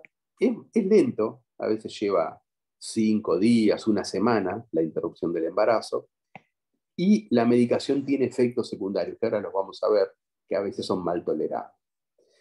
Entonces, como que bueno, esta información nosotros la tenemos que brindar a la paciente con respecto a los métodos quirúrgicos que tienen a favor, que bueno, que es rápido. O sea, la paciente ingresa, cumple el ayuno, le hacemos el legrado y la paciente se va a su domicilio. O sea que en un día resuelve el tema. Con el tema médico, a veces lleva varios días poder interrumpir el embarazo. La efectividad, o sea, como que esto no tenemos esto que puede fallar, ¿verdad? Con los legrados, tanto con el AMEU o con el legrado aspirativo, o sea, como que se interrumpe 100% el embarazo. ¿Cuál es lo que tiene en contra? Es que, bueno, que es invasivo, siempre toda maniobra invasiva puede tener sus riesgos, ¿verdad? Se puede perforar el útero, puede tener una infección uterina. Hay que internarse. No se olviden que muchas veces las pacientes deciden la interrupción del embarazo y no quiere que se entere, por ejemplo, la pareja o de repente la familia, los padres. Entonces internarse le genera cierto grado de inconveniente. Entonces, bueno, el tema es que para hacerse un legrado quirúrgico hay que internarse. Entonces, como que bueno, muchas veces, a veces la gente, este es uno de los temas que le complica. Puede tener las complicaciones estas que les dije y requiere una anestesia. Hay mucha gente que no quiere recibir anestesia, que le tiene miedo o que de alguna manera, ¿viste? Como que no quiere pasar, ¿viste? Por esas circunstancias. Entonces, como que bueno, estas son las contras que tiene. Lo bueno es que es rápido y sumamente efectivo. La contra es que, bueno, hay que internarse, o sea, queda consignado en la historia clínica de la paciente, es una maniobra invasiva, mucha gente, o sea, como que prefiere generalmente realizarlo en su domicilio, en forma tranquila, ¿viste? Como que el día que ella prefiera. ¿Ah? El método médico, bueno, tenemos dos formas de hacerlo. Uno es con mifepristona y misoprostol, ¿tá? Que este es el método ideal para realizarlo. ¿Tá? O sea, mifepristona 200 miligramos vía oral y misoprostol 800 microgramos. Cada comprimido son de 200 microgramos, o sea que son 4 comprimidos que se ponen vía yugal o intravaginal. ¿Tá? Este es el método ideal para realizar el aborto. La interrupción voluntaria del embarazo tiene un 98% de eficacia y es un poquito más efectivo que el misoprostol solo. ¿Qué es la mifepristona? Bueno, la mifepristona, también lo pueden encontrar como RU486, es un compuesto sintético esteroideo que es un antagonista del receptor de progesterona. Y como ustedes saben, en las primeras etapas del embarazo, la progesterona es lo que mantiene el embarazo. Entonces, al de alguna manera bloquear los receptores de progesterona, la progesterona no puede ingresar a las células y entonces como que se muere el embarazo. ¿Ah? Lo que genera es una degeneración de la decidua, reblandecimiento y dilatación del cuello uterino, liberación de prostaglandinas endógenas e incremento en la sensibilidad del miometrio a los efectos contráctiles de la prostaglandina. Entonces la mifepristona es uno de los mecanismos ideales para la interrupción del embarazo para, de alguna manera, provocar el aborto y matar al embrión.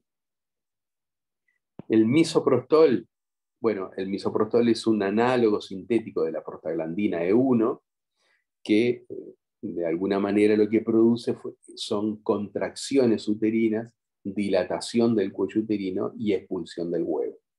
O sea, como que la mifepristona como que mata al embrión y el misoprostol lo que provoca es la expulsión del embrión, del huevo y del embarazo. Por eso la mezcla de los dos es el que genera mayor éxito con respecto a la interrupción del embarazo. ¿Cuál es la vía de administración? Bueno, la mifepristona es vía oral, el fármaco se llama Meriprist, ¿tá? Que Meriprist tiene la mifepristona y el misoprostol. La mifepristona, que viene con una pastillita de mifepristona y 4 comprimidos de 200 microgramos del misoprostol.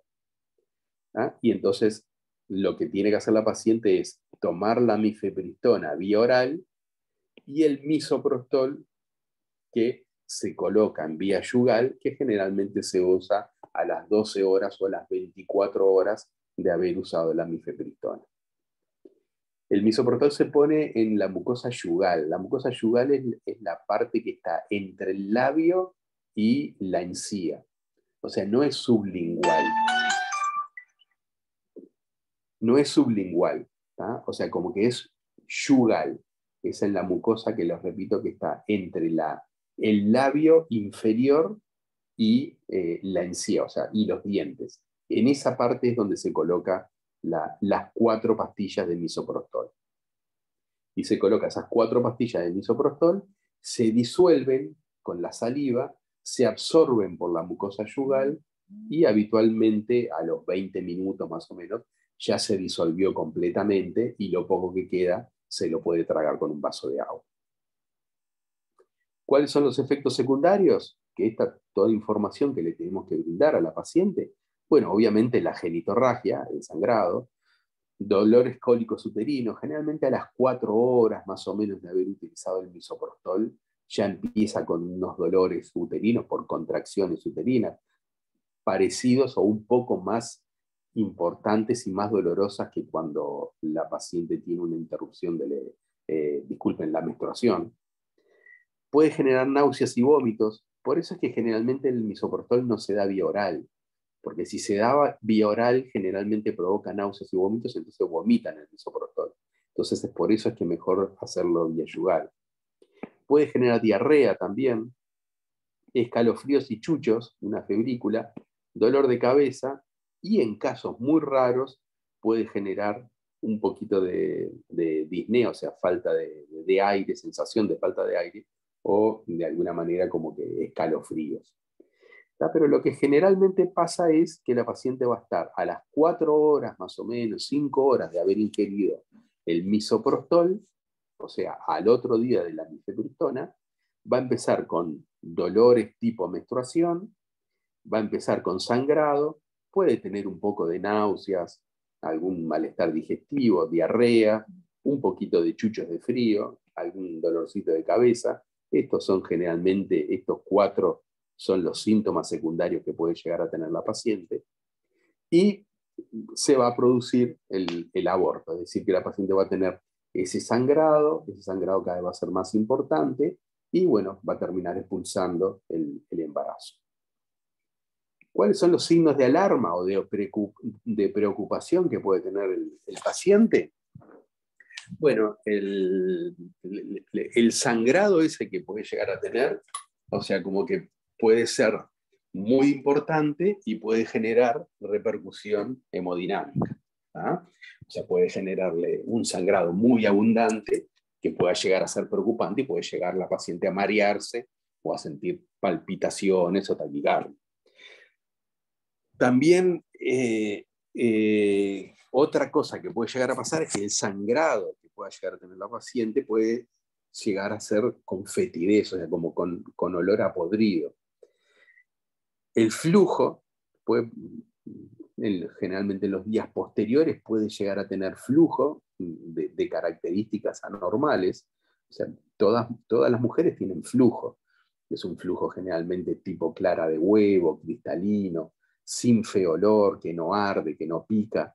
Bueno, en los casos que cambien las características con respecto a lo que es el flujo normal de la paciente, bueno, entonces ese es un signo de alarma. Flujos amarillos, grises, con feo olor, que generen prurito o ardor o malestar a la paciente. Bueno, todos esos flujos es un signo de alarma. La fiebre que no baja con antitermoanalgésicos, el dolor que no cede con antiinflamatorios, un dolor hipogástrico permanente, bueno, en todas estas circunstancias, estos son todos signos de alarma y la paciente debería consultar al médico. O sea, si la paciente tiene cualquiera de estos signos de alarma, tendría que hacer una consulta inmediata en el servicio donde se atiende habitualmente. Y tiene que ser vista por un ginecólogo. Los casos refractarios, lo que comentaba, de una de las contras que tiene el tratamiento farmacológico de la interrupción del embarazo. Bueno, hay veces que por más que demos medicación y no importa qué cantidad demos de medicación, bueno, no se produce el aborto. Como que el útero de la paciente no tiene receptores para la mifepristona o para el misoprostol. Son casos poco frecuentes, pero pueden suceder.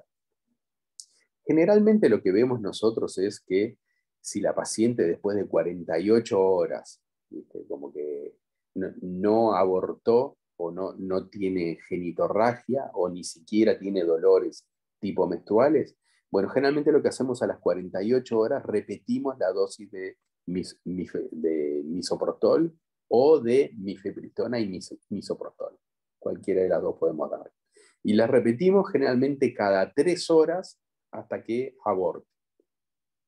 Ahora, si después de 4 dosis la paciente no aborta, la posibilidad de abortar es muy poco frecuente y muy poco probable con el aborto médico. Entonces habría que hablar con la paciente para tratar de decirle que muy probablemente no aborte mediante métodos médicos y que lo que se sugiere es realizar un aborto instrumental. Recuérdense que estamos siempre con un tema de el tiempo, limitados por el tiempo, ¿verdad? Entonces, como que si la paciente toma la medicación y no aborta, bueno, tenemos que sugerirle la interrupción mediante métodos quirúrgicos antes de las 12 semanas y 6 días, porque si se nos pasa del tiempo de edad gestacional, ¿viste? Como que ahí ya no vamos a poder interrumpir el embarazo. ¿Está? Y la otra cosa que puede llegar a pasar es que a veces la mifepristona genera la muerte del embrión, pero el misoprostol no genera la expulsión del embrión. Entonces, bueno, ahí ya nos liberamos del tema de la edad gestacional, porque ahí ya es un aborto, si bien fue inducido, ya estamos con una paciente que lo que tiene es un huevo muerto y retenido. Entonces lo tratamos independientemente de la edad gestacional. Ahí podemos seguir haciendo misoprostol o esperar cualquier edad gestacional o indicarle, obviamente, muchas veces lo que decide la paciente es el de grado instrumental. Pero ahí ya no si ya se murió el embrión, ya no nos apura la edad gestacional, ¿tá? Porque la Profe, paciente... ¿sí? y en caso de que el embrión, por ejemplo, no haya muerto y la paciente dice, bueno, no pude con los fármacos, pero tampoco, o sea, toma la decisión de seguir con el embarazo. Ya no es fiable por el hecho viable, perdón, por el hecho de estas medicaciones que tomó. O sea, sí o sí, por más de que esté vivo el feto, y ella decidiera, bueno, quiero seguir con el embarazo, que supongo que es poco frecuente, pero no sé. ¿Puede o ya no se toma como algo bueno por el hecho de la medicación? No. Dentro de la información que tenemos que dar eso, ¿tá? O sea que en el caso de utilizar mifepristona y misoprostol, aumenta el riesgo de malformaciones fetales si la paciente después decide continuar con el embarazo. No es frecuente, ¿tá? Pero es probable. Y eso es información que la paciente tiene que saber. Por eso es importante de que luego de tomar la medicación para interrumpir el embarazo, como que no está del todo bueno que la paciente se arrepienta y después quiera continuar con el embarazo.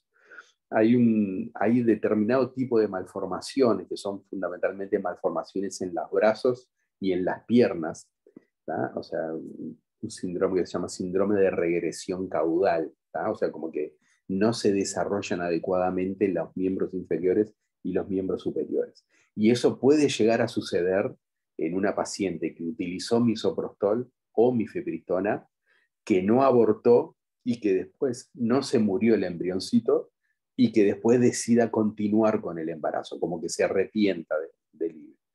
Bueno, les repito, no es frecuente, pero es probable. Entonces, como que hay que, dentro de la información que le damos a la paciente, le tenemos que decir que en el caso de que utilice la medicación, bueno, si después se arrepiente, la posibilidad de generar malformaciones en el fetito son posibles y son más frecuentes de que si no hubiese utilizado la medicación. ¿Tá? Por eso es tan importante esos 5 días de reflexión, ¿viste? Para que, bueno, que la paciente tome la decisión completamente segura de que si decide interrumpir el embarazo, si no logra interrumpirlo mediante los mecanismos médicos, bueno, que va a acudir a los mecanismos quirúrgicos. Bueno, el misoprostol solo. Quiero que sepan que el Mariprist, ¿viste? Que es cuando se le da mifepristona y luego misoprostol, es una combinación farmacológica que no siempre está disponible en todos los lugares. Entonces muchas veces lo que no se dispone de la mifepristona y se dispone solamente del misoprostol. El misoprostol es mucho más frecuente, ¿viste?, que la mifepristona. La mifepristona solamente la utilizamos para la interrupción del embarazo. El misoprostol lo utilizamos en medicina en muchísimas situaciones. Entonces es mucho más accesible el misoprostol que la mifepristona. Entonces existen situaciones donde no tenemos mifepristona, pero sí es raro que no haya misoprostol. Entonces a veces solamente tenemos misoprostol. Entonces, bueno, lo primero que tenemos que saber es que es menos efectivo que cuando usamos mifepristona sola. Disculpen, mifepristona y misoprostol. Pero bueno, les repito, muchas veces no disponemos de mifepristona, entonces solamente tenemos misoprostol. Bueno, se utiliza igual que como lo usamos con la mifepristona, ¿verdad? 800 microgramos. Acuérdense que el misoprostol, esto es importante, que el misoprostol a veces nosotros lo utilizamos al final del embarazo para inducir un trabajo de parto. ¿Se acuerdan? Por ejemplo, en embarazo de 41 semanas que queremos interrumpir el embarazo, a veces nosotros usamos misoprostol. Pero fíjense que usamos 25 microgramos. ¿Verdad? 25 microgramos es lo que utilizamos al final del embarazo. ¿Verdad? Sin embargo, para inducir un aborto, lo que utilizamos son 800 microgramos. Entonces es una dosis muchísimo más alta. Esto es fundamentalmente porque los receptores de misoprostol se van adquiriendo con la edad gestacional. Entonces, al final del embarazo, utilizamos 25 microgramos. Pero al principio del embarazo, para inducir un aborto, utilizamos 800 microgramos. Vean que es muchísimo mayor, ¿verdad? La dosis. Eso se los recalco porque es otra pregunta de examen que muchas veces se pone. Y acuérdense que son microgramos, no gramos ni miligramos, microgramos. Otra pregunta de examen. A veces les ponen 800 miligramos. ¿tá? Entonces no, recuerden que son 800 microgramos, ¿tá? De misoprostol. Y cada comprimido tiene 200 microgramos.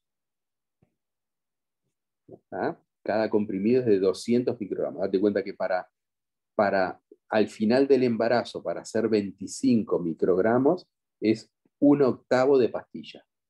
¿tá? O sea, es una miñanga de pastillas, una pastilla bien chiquitita. Tenemos que cortarla como que en 8 pedazos para dar la medicación. Ahora ya vienen, ¿verdad?, comprimidos de 25 microgramos para el final del embarazo. Pero bueno, recuerden ustedes que para interrumpir el embarazo son 4 comprimidos de 200 microgramos. Esto es lo que utilizamos. Esto es lo que le damos a la mujer, ¿tá?, para interrumpir el embarazo. Que se lo pone, como ya les dije, yugal. Yugal, recuerden que es entre el labio inferior y los dientes, en esa mucosa donde lo ponemos. No es sublingual. ¿Por qué? Porque la sublingual se absorbe mucho más rápido que la yugal, entonces tiene mucho más efectos secundarios, tiene mucho más náuseas, vómitos, diarrea, dolor de cabeza, hipertermia, que cuando se hace yugal, que es una absorción más lenta que la sublingual. Y recuerden que no la hacemos vía oral, porque si la mujer tiene diarrea o náuseas y vómitos, vomita las pastillas, entonces elimina el efecto de la medicación. Entonces, por eso es que se elige fundamentalmente yugal. Vieron que yo les dije que también puede usarse vaginal. También puede usarse vaginal. La mucosa vaginal absorbe de una manera similar a la yugal.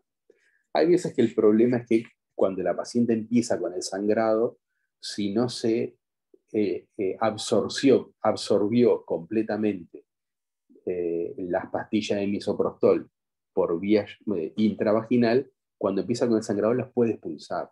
Entonces por eso es que se prefiere fundamentalmente la yugal. Pero sepan ustedes que también en algunas condiciones hay algunas patologías bucales que hacen que de repente que la paciente prefiera la vía vaginal, inclusive también se puede hacer vía intrarrectal, ¿tá? El misoprostol. Pero lo habitual es que se haga vía yugal.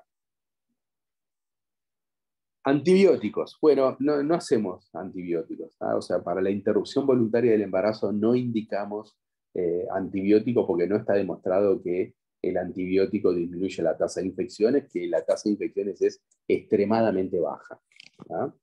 O sea, prácticamente inexistente. Entonces, no es necesario utilizar antibióticos. En el caso que se decida hacer antibióticos, ¿tá? Bueno, se hace generalmente acitromicina en monodosis y metronidazol en monodosis. ¿En qué condiciones, por ejemplo, ustedes van a decidir hacer antibióticos? Bueno, por ejemplo, en el caso que la paciente esté teniendo una infección genital baja. Imagínense que la paciente viene a interrumpir el embarazo y ustedes ven que la paciente tiene un flujo y tiene una infección genital baja. Bueno, de repente hacer el tratamiento con óvulos lleva 10 días y capaz que ahí se nos pasa de tiempo. Y tampoco está muy bueno provocar un aborto mientras la paciente esté teniendo una infección genital baja, porque eso puede generar una infección genital alta. Entonces, hay que tratar ese flujo. Entonces, ese flujo lo tratamos en monodosis con antibióticos. Entonces, en esa sería una condición para hacer antibióticos en la paciente.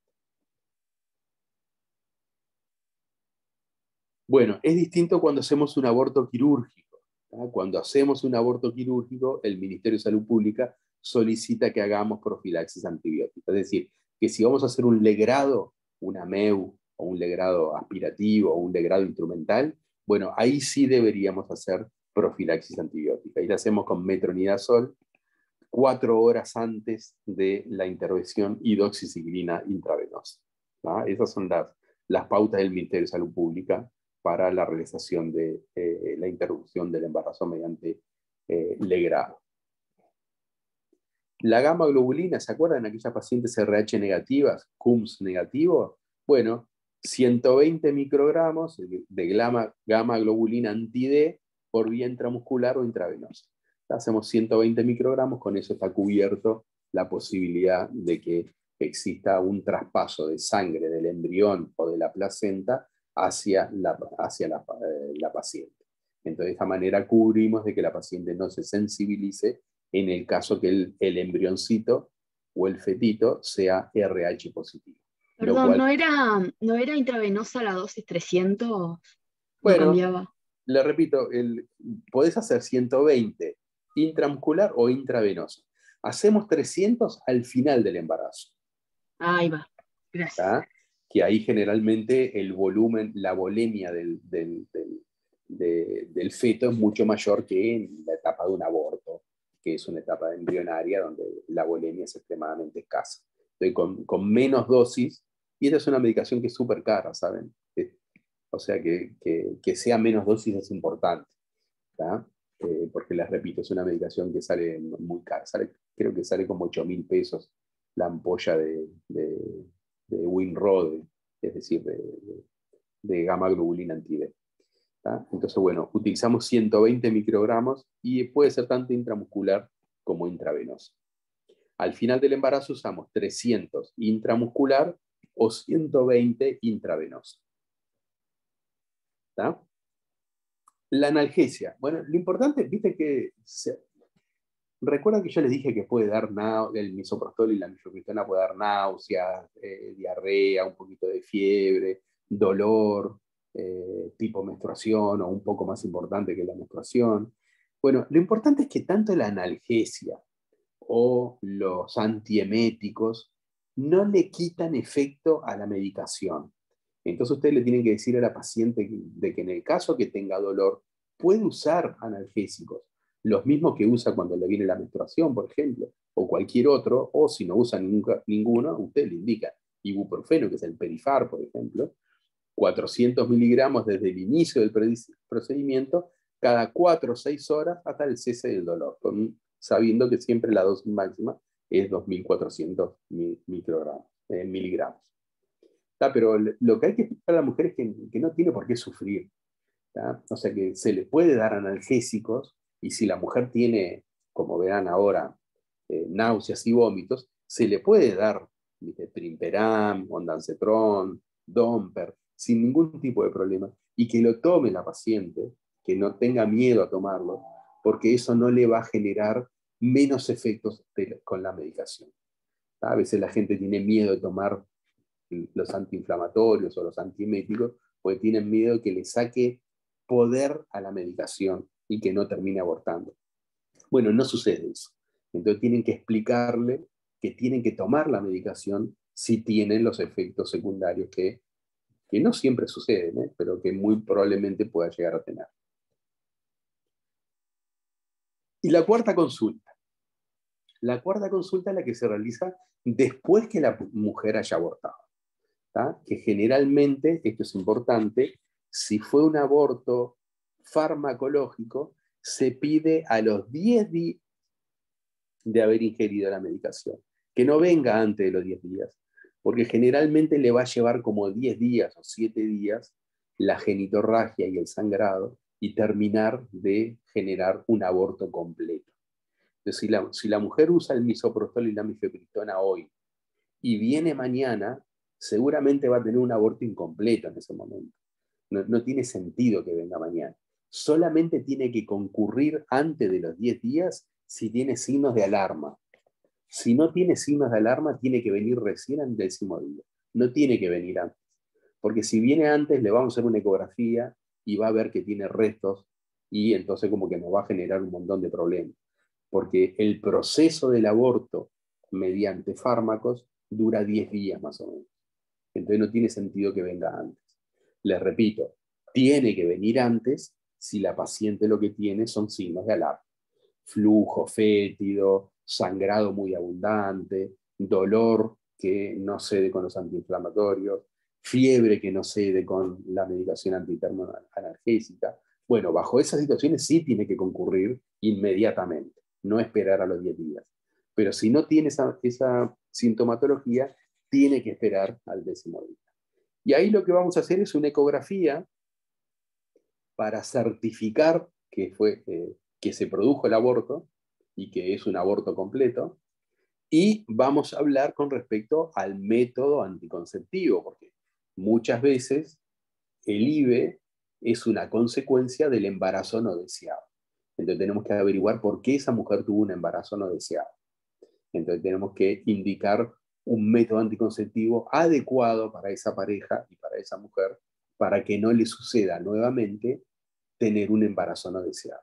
Entonces, esta cuarta consulta es fundamental, ¿tá? Porque con esta cuarta consulta vamos a prevenir un próximo IVE, fundamentalmente con este método anticonceptivo que vamos a indicar y vamos a discutir con la paciente y brindarle la información para que pueda acceder a un método anticonceptivo que sea más adecuado para ella, o repasar qué fue lo que pasó con el método anticonceptivo que estaba utilizando, por el cual quedó embarazada sin que ella lo quisiera. Entonces, esta cuarta consulta es muy importante para evitar complicaciones, para certificar que se produjo un aborto completo y para prevenir el próximo embarazo no deseado. Ahora, ¿qué es lo que pasa? Muy poca gente hace esta cuarta consulta. Y fíjense que hasta inclusive nosotros los médicos no le damos tanta importancia a esta cuarta consulta, porque fíjense que en el formulario hay primera consulta, segunda consulta, tercera consulta, y no hay cuarta consulta, no hay para dejar certificado la cuarta consulta. Esto es, o sea, cuando lo hablamos con la gente de salud pública, en realidad no decía, porque bueno, porque la verdad que no entraba una cuarta consulta. Pero bueno, de alguna manera quiero que a ustedes les quede el concepto que esta cuarta consulta es sumamente importante para prevenir complicaciones y fundamentalmente para prevenir otro próximo embarazo no deseado. Muy bien, en esta cuarta consulta vamos a hacer una ecografía. Y esto es importante, chicos. Si la línea endometrial mide menos de 12 milímetros, se considera que el aborto ha sido completo. Si la línea endometrial mide entre 12 y 20 milímetros, se hace un seguimiento ecográfico a la semana. Y si la línea endometrial mide más de 20 milímetros, se piensa que ese aborto es incompleto y hay que terminar de provocar el aborto. Que eso se puede hacer con misoprostol o con un legrado aspirativo o con una MEG. Entonces, cuando es la línea endometrial en la ecografía a los 10 días mide más de 20 milímetros, se considera que es un aborto incompleto. Entonces tenemos que completar ese aborto porque si no se puede llegar a infectar. Entonces, para completarlo se puede hacer de nuevo misoprostol o se puede hacer un legrado aspirativo o una MEG. ¿Está? Bueno, ya estamos terminando, ¿eh? Y acá estamos con las preguntas que de repente son un poco dilemáticas o de repente controvertidas o de repente que me gustaría repasarlas con ustedes o que les pueden llegar a suceder a ustedes. ¿Qué pasa si la mujer viene con un embarazo de 12 semanas y 4 días? A ver, díganme ustedes, chicos, alguien que se anime. ¿Qué es lo que hacemos si la paciente consulta para un IVE con un embarazo de 12 semanas y 4 días? O sea, en realidad está dentro de plazo, porque era 12 semanas y 6 días que se podía. Digamos, en 2 días tendrías que hacerlo. Exactamente. Entonces, ¿qué Se es lo que... complica por los 5 días de reflexión que Claro. requiere la ley, ¿no? Exactamente. ¿Tá? O sea, ¿qué es lo que pasa? Bueno, es un área gris esa, ¿saben? O sea, como que es muy complejo la forma de cómo resolver ese tema. ¿Tá? O sea, en realidad, del punto de vista estricto, legal, esa paciente no estaría dentro de las condiciones para la interrupción del embarazo desde el punto de vista legal. ¿Por qué? Porque con los 5 días de reflexión, o sea, tenemos 12 más 4. Le sumamos 5 días, entonces la paciente termina con 13 semanas y ponele 2 o 3 días. Entonces, para la tercera consulta, que es cuando nosotros le vamos a explicar y darle la medicación para interrumpir el embarazo, ya está con 13 semanas y 2 días. Entonces, está por fuera del tiempo legal. Entonces, mucha gente dice, bueno, entonces cuando estamos en esta situación, la paciente se fue de la edad gestacional y entonces como que no puede interrumpir el embarazo. Pero hay mucha otra gente que agarra y dice, epa, pero ella consultó dentro del tiempo legal. Entonces, como que, ¿por qué no achicamos esos 5 días de reflexión? Se lo achicamos a 2 días y entonces 12 más 4 más 2 es 12 más 6. Estamos dentro del tiempo y podríamos hacer la interrupción del embarazo. Bueno, quiero que sepan que, o sea, del punto de vista legal, esta paciente está por fuera del tiempo legal y no podría acudir a la interrupción del embarazo. Eso no quiere decir que de repente, o sea, del punto de vista ético, mucha gente de repente como que igual de repente achique el tiempo de reflexión y brinde la información de alguna manera para interrupción del embarazo. Pero quiero que ustedes entiendan que del punto de vista legal, esta paciente se nos va por fuera de acudir a la interrupción voluntaria del embarazo. ¿Quieren decir algo, chicos? Porque esta es una zona gris, es súper dilemático esto. Y ahí podés, o sea, estás entrando en el riesgo de violar la ley y de, por decirlo a lo bruto, comerte un choclo, ¿no? Exactamente. Por eso yo les metí ahí el tema ético. ¿Ah? O sea, no siempre la ética va de la mano con lo legal. ¿Ah? O sea, como que habitualmente la legislación a veces, o sea, va, viste, como que un poco más lento que lo ético. ¿Ah? O sea, yo conozco mucha gente que de repente desde el punto de vista ético dice, mira, yo igual voy a brindarle la información y voy a incluirla a esta paciente ¿viste? Porque creo que es lo adecuado desde el punto de vista ético, porque la paciente consultó en tiempo legal. Y como tú dices, perfectamente un abogado puede de repente generarle un problema desde el punto de vista médico-legal, ¿viste? A ese médico por la decisión que tomó. Bueno, los médicos muchas veces corremos riesgos, ¿viste? Legales desde el punto de vista ético. Y bueno, o sea, como que son decisiones que tiene que tomar cada uno en forma personal. ¿Qué es lo que pasa? Bueno, en realidad la legislación, ¿viste? Yo no conozco en todo este tiempo un médico que haya tenido un problema bajo estas circunstancias. ¿Tá? O sea, como que la verdad que no conozco. Porque si bien, o sea, como que existe una legislación, también hay como una jurisprudencia, que es cómo los jueces aplican esa ley. Y entonces como que bajo estas condiciones, en este caso clínico que le estoy diciendo, la mayoría de los jueces son contemplativos y acceden a que, si bien es discutible y puede existir un juez que diga que sea muy riguroso y diga, bueno, eso es ilegal, o sea, como que la mayoría de los jueces son contemplativos y aceptan que bajo estas condiciones se achique el tiempo de reflexión y que se pueda realizar, ¿viste? Como que el aborto. Pero Y aparte que otra cosa, ¿no? Que yo que se pone que la mujer, vos le negás el IVE por el hecho de que está por fuera de los límites o sea, por fuera de la fecha, ¿no? No es tema del médico, pero corres el riesgo de que la mujer tome otras medidas para hacer el aborto y que sea algo peor para ella, ¿no? Capaz que Exacto, ahora después eso lo vamos a discutir más adelante. ¿Tá? Entonces, por eso, desde el punto de vista ético, mucha gente dice, miren, la verdad que esta paciente me dijo de que se iba a hacer el aborto de todas maneras y que si yo no la ayudaba, iba a ir, viste, yo qué sé, con alguien y se iba a hacer un aborto ilegal por fuera del circuito médico, y yo eso, viste, lo considero, viste, que es, viste, como que espantoso y muy riesgoso. Entonces preferí viste, achicar el tiempo de reflexión, ¿viste? Y incluirla, ¿viste? Y darle la información necesaria y darle la medicación. Entonces, bueno, les repito, es un área gris.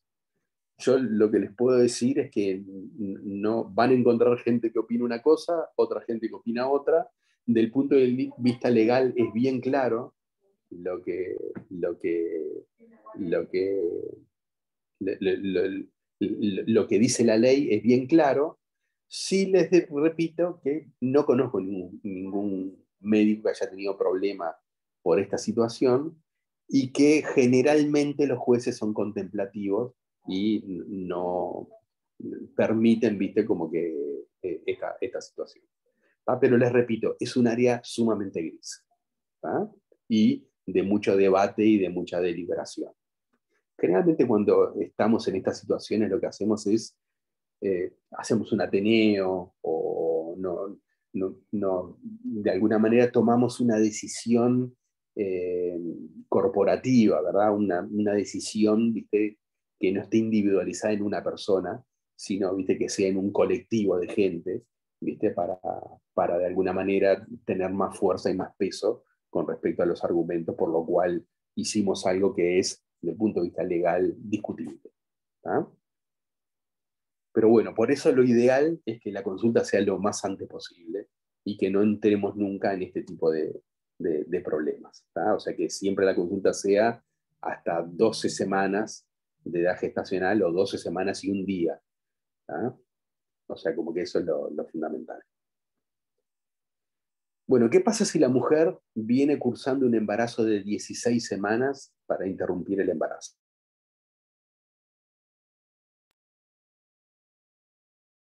ya está fuera de fecha para abortar. A menos que esté en otro de los casos especiales que sea riesgo para ella o que tenga una malformación o lo que sea incompatible con la vida, no está así fuera del rango.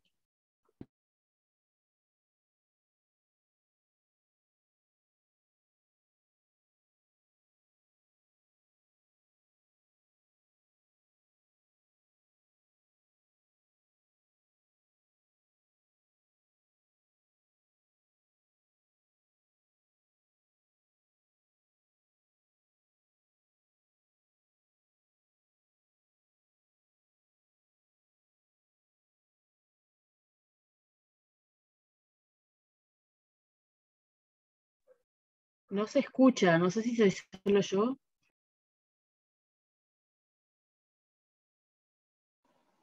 Creo que se le desconectó.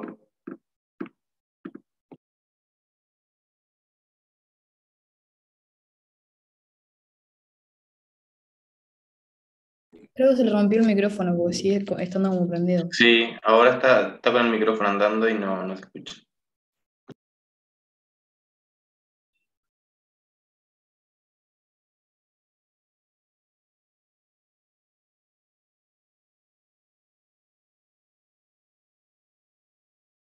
Salió, creo que se va a conectar de nuevo porque dejó otro despedador.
Chicos, ¿están ahí todavía?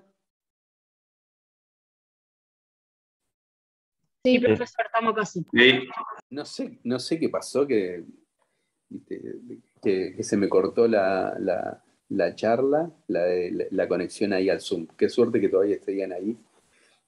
Para un poquito que voy a la pantalla.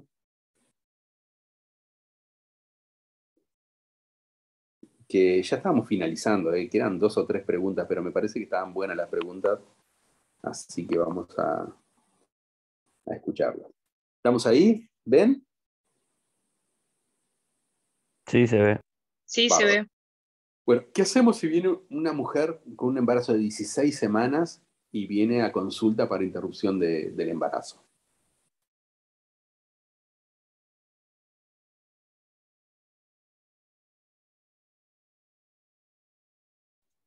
Bueno, ¿Qué lo que hacemos? dijimos es que se había pasado el tiempo, ¿no? Se había pasado el tiempo, bárbaro. ¿Y qué hacemos entonces? Le decimos, señora, está pasada de tiempo, así que lo siento, siga adelante con su embarazo. capaz que se le puede ofrecer algo que tenga que ver con la adopción, tipo, Que una ahí está, especie. perfecto. Bueno, mira, ¿qué es lo que pasa? Esto es una política de reducción de riesgos. ¿Ah? Entonces, ¿qué es lo que pasa? Nosotros vamos igual darle toda la información a la mujer. Lo que sí, por ejemplo, vamos a informarle dentro de la información, ¿viste? Vamos a decirle, bueno, mire, señor, usted está de 16 semanas, por lo cual está ya por fuera del tiempo legal. O sea que no vamos a poder hacer un IVE institucionalizado para interrumpir el embarazo suyo, porque se puede solamente hasta las 12 semanas y 6 días.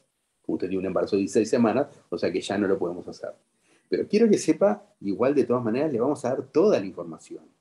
Inclusive le vamos a decir, mire, los métodos para interrumpir el embarazo a esa edad gestacional que usted tiene son tales, tales y tales. El problema es que los riesgos son tales, tales y tales. ¿Entienden? O sea, como que vamos a igual darle toda la información. Vamos a decirle, mire señora, ojo, que de repente hay todo un mercado ilegal del aborto.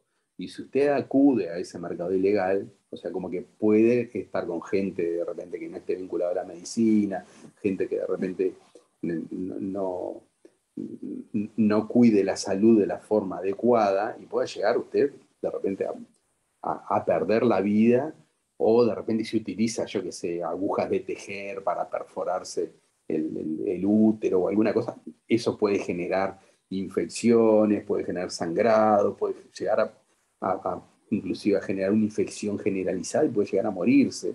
Entonces, como que de alguna manera también le vamos a dar toda la información adecuada para que esa mujer, ¿viste? Como que igual siga pudiendo tomar la decisión que ella crea más adecuada para su situación.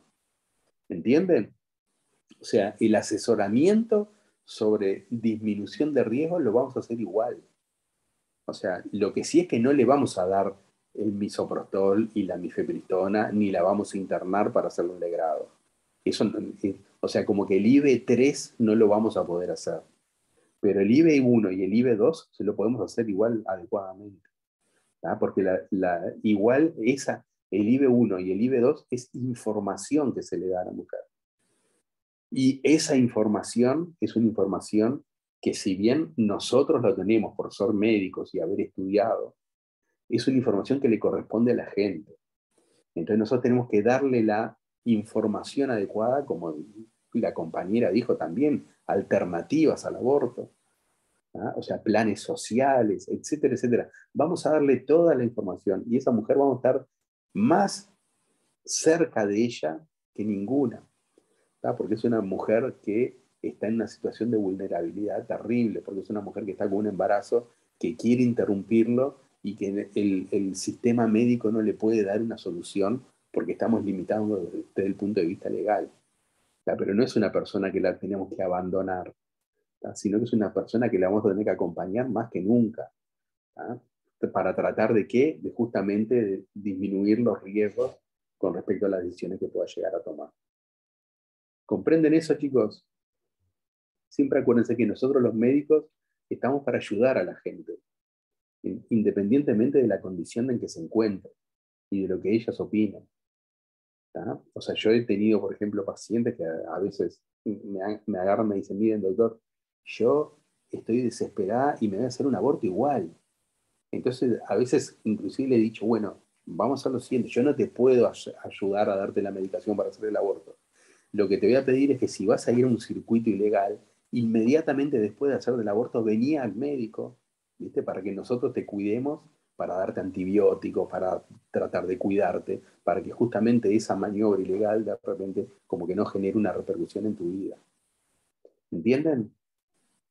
Sí, una pregunta. ¿Tenemos alguna clase o algo acerca, por ejemplo, de los métodos alternativos que dijo la compañera, como la adopción? Porque lo que me parece es que los médicos como que no estamos muy asesorados con eso tampoco como para brindar información. Perfecto, perfecto. Ahora, acordate que eso se hace en el IB2, esa información. Ahí va. Y el IB2, esa ya es una consulta especializada. ¿tá? Que esa consulta es la que hace el ginecólogo, el psicólogo y el asistente social. Y esos son los que tienen la información como para poder asesorarla de la mejor manera posible con respecto a alternativas al aborto. Ahí va, o sea que cuando la paciente está desesperada también la vamos a derivar con salud mental, con asistente social, lo que hacíamos en el libro. Ahí va, perfecto. Exactamente, independientemente de la edad gestacional. Por eso les puse esta pregunta. Si tiene 16 semanas, el IB1 y el IB2 lo podemos hacer igual. No podemos hacer el IB3, pero el IB1 y el IB2 para disminución de riesgos y alternativas y apoyo psicológico y emocional de la paciente y apoyo médico, eso igual lo tenemos que hacer.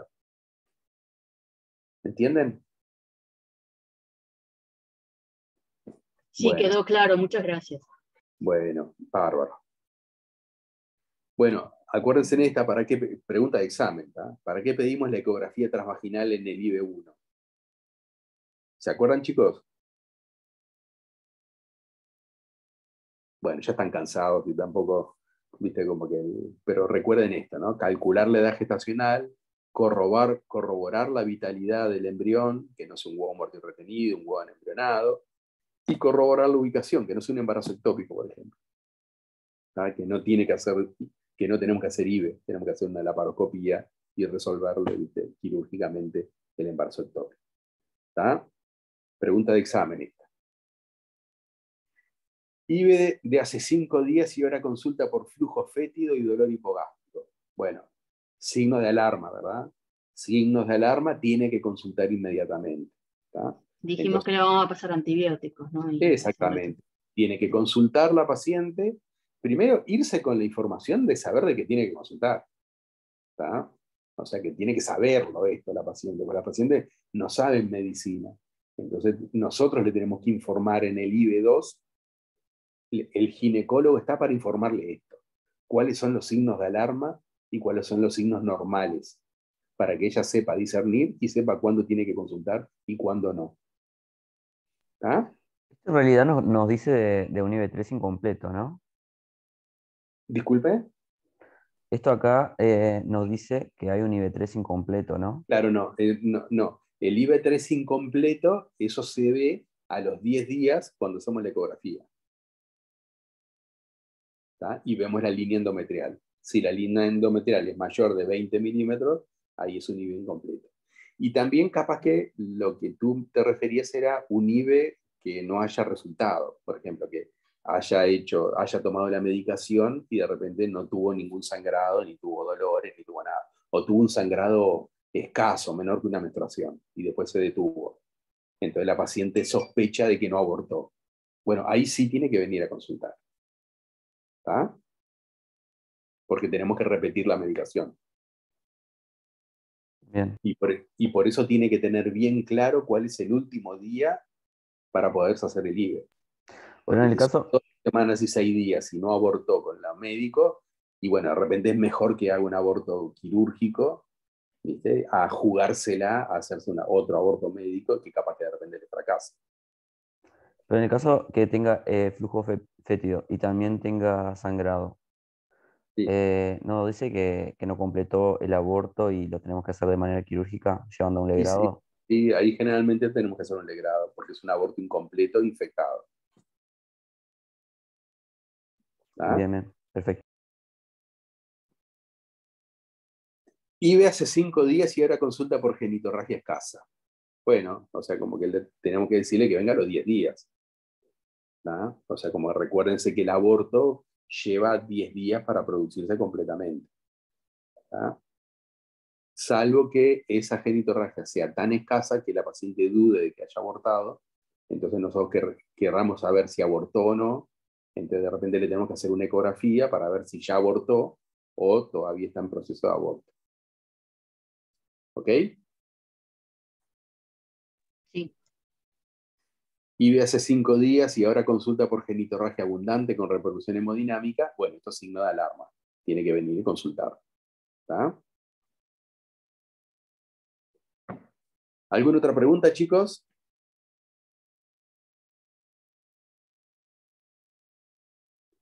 Bueno, ya No. si tienen alguna pregunta, se la preguntan a los grados 2 de ustedes y te la anotan. O si no, yo voy todos los días al hospital, estoy de mañana, ahí en la parte, ¿vieron? En el corredor donde están los consultorios, los escritorios nuestros. Vienen, me paran y charlamos de esto o de lo que quieran, ¿viste? Cuando quieran. Así que nosotros somos todos accesibles, ¿viste? Como que vengan y charlamos, ¿viste? De dudas que les puedan llegar a tener. Acuérdense que esto lo estamos grabando, así que después queda, ¿viste? Para que lo vean de nuevo. Y si les surge alguna duda, chicos, sin ningún temor, vengan y nos lo pregunten. Y acuérdense que siguen teniendo información en la página web nuestra. En los que quieran seguirme en Twitter, síganme en Twitter, que ahí también les ponemos información de eso, o en el Facebook, o en YouTube de la clínica nuestra. ¿Ok, chicos? Eso lo cuelga en Eva, entonces, profe. Sí, esto lo vamos a colgar en Perfecto. Eva. Gracias. Y después te lo paso y en la página web de la clínica nuestra también lo vamos a poner. ¿Ok? Bien, estuvo muy buena, muchas gracias. Bueno, gracias a ustedes, chicos. Nos vemos y arriba, cualquier cosa a las órdenes. Hasta luego. Dale, muchas gracias. Chao. Chao. Gracias.